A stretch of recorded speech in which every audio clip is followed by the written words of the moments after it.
সেকালের বিয়ের প্রস্তাব। তো বিয়ে ঠিক হয়ে গেল, কিন্তু মেয়েটাকে একটু জিজ্ঞাসা করতে লাগতো ওর পছন্দ হয়েছে কিনা। এত সুন্দর পরিবার, বাপরে কত বড় ঘরে বিয়ে হচ্ছে আমার মেয়েটার, গোলা ভরা ধান আছে, কত জমি আছে, বাড়িতে কত লোক।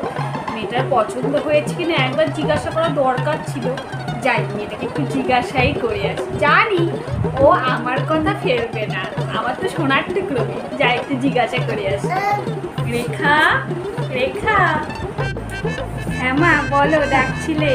মা, তোর সম্বন্ধ তো আমরাই দেখে শুনে তাড়াহুড়া করে ঠিক করে ফেললাম, তুই তো কিছুই বললি না মা। তোর পছন্দ হয়েছে তো সম্বন্ধটা? মা লজ্জা পাস না, তোর শ্বশুর বাড়িতে অনেক লোক আছে, অনেক জমি জায়গা আছে, গোলা ভরা ধান আছে, তারপরে গোয়াল ভর্তি গরু মোষ আছে, সবই আছে।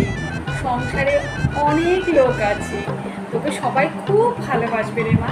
তোর বিয়েতে আপত্তি নেই তো? এখনই বল রে মা, যদি আপত্তি থাকে, পাকা কথা তো এখনো হয়নি, আমি না করে দিব। বল রে মা, তোর আপত্তি নেই তো? হ্যাঁ মা, আমি এই বিয়েতে রাজি, আমার পছন্দ হয়েছে মা। কি রে মা, তোর পছন্দ হয়েছে?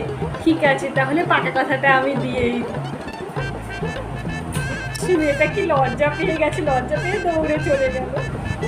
চাই, পাকা কথাটা দিয়ে দিই। সেকালের বিয়ের প্রস্তাব। মনা। হ্যাঁ মা বলো। এসেছিস? বললাম যে তোর জন্য একটা ভালো সম্বন্ধ এসেছে আজকে। সম্বন্ধ এসেছে? বাড়িতে কজন মেম্বার আছে? গাড়ি আছে, বাড়ি আছে, ব্যাংক ব্যালেন্স আছে। ছেলে কি করে? বড় বিদেশে চাকরি করে তো? বাবা কি করে? বাবার চাকরি আছে তো? বাড়িতে কজন মেম্বার? 10 জন, বেশি 10 জন মেম্বার নয় তো? আমি চাই বাড়িতে বাবা মা ছেলে 3 জনই একমাত্র থাকবে, বেশি মেম্বার নিয়ে আমি সংসার করতে পারবো না।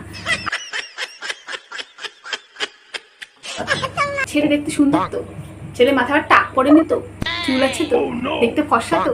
দেখতে সুন্দর তো? এরকম পরিবারে আমি বিয়ে করবো, এরকম সংসারই আমার চাই। ওরকম যে এসে 10 জন 8 জন 10 জনের পরিবার, দুনিয়ার কাজের ঝামেলা, ওগুলো পরিবারে আমি বিয়ে করতে পারবো। বাপ, মহারানী মনে ভিক্টোরিয়া আসছে, সব তোমরা কাজ করে, বাড়িতে অনেক কাজের লোক লাগবে, এটা লাগবে ওটা লাগবে, আমরা সব করে খাচ্ছি, মাকে নিজের চোখে দেখে যে সব কিছু করে খাচ্ছি। তোমার তোর মতো মেয়েকে বিয়ে দেওয়াই যাবে না, ওগুলো পরিবারে আমি বিয়ে করতে পারবো না। যদি ওরকম সম্বন্ধ আসে তবেই আমাকে বলবে, না হলে আমি নিজের ইচ্ছা মতোই বিয়ে করবো। করতে হবে না, দরকার নেই, আমি তোর জন্য সম্বন্ধ দেখবই না, তুই নিজে ইচ্ছা করে যেখানে সেখানে বিয়ে কর। কি বলবো, আর কিছু বলার নেই আমার, যাই বাবা, অনেক কাজ করে আছে।